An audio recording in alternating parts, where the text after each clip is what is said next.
Hey Celtic Tiger Motors fans, I wanted to show you something that I think might be useful in your garage if you're working on automotive stuff. Um, what I'm doing right now is I don't have the key on right now, the key switch ignition, but this has a fault code on it. It's called a C31, which means that there was a short somewhere, but I've corrected the short and now I have to clear it in order for the inputs to be made up again.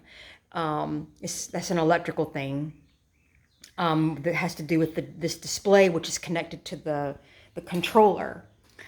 And so you might say, well, why are you showing us that? Well, because this is a 35 pin connector and you have to reset this driver when you have the fault here. When you look up the fault codes, which I did, the fault code is in my manual, and what it says is that if it has a C31 code, that means that the driver has to be reset. Well, what does that mean? A driver is an input to this controller, and that is on one of these 35 pin connectors, or on these 35 wires that go into the pins. And so you can see here, I don't know if you can see it, hopefully you can, there's a tab here. And this tab goes in, it is inserted right here in this slot. Now, I show you this because for those of you guys and gals that work on automotive, this is a very sensitive piece of equipment. This is plastic. This little flap tab right here is very sensitive. If you force it or you try to what we call gorilla grip it in the industry, you will break this because this is just plastic. And then you're going to be in a world of trouble. You'll have to find another one, try to reconnect all 35 of these pins, and we're not doing that, right? Nobody who wants to do that, right? So this is I'm going to open this up. So I just took it out. I took the 35 pin connector out of the controller. I'm going to turn my light on. You can't see that. Oh, nope. This won't let me do it. Whatever. Okay, well, sorry. The lighting is just not bad, but maybe you can see the 35 pins inside the controller. And so I disconnected the connector. And I did that to reset the driver. So now I'm ready to plug this back in. And I'm just going to very gently just push it in until this tab clicks. Like that. Did you hear the click?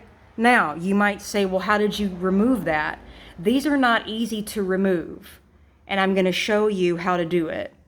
So you want to have a flathead screwdriver like this. And what you're going to do is, actually I came up on top of it because I had to get it a good angle for it.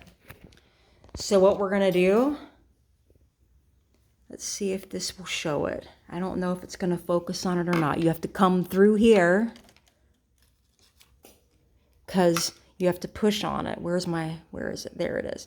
So my screwdriver is on top of the tab, and what you have to do is push down on this, and then at the same time pull on very gently on the wires, okay?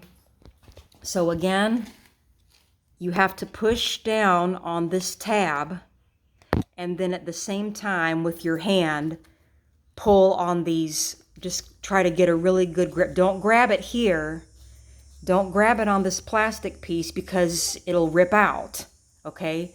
And you don't want that. Again, this plastic is not very strong, okay? So don't use channel locks, don't use pliers. You have to just use your hand, okay? Take these wires and gently pull, and you can just kind of, wiggle it and try to get it out while pushing on this tab at the same time with a slotted screwdriver.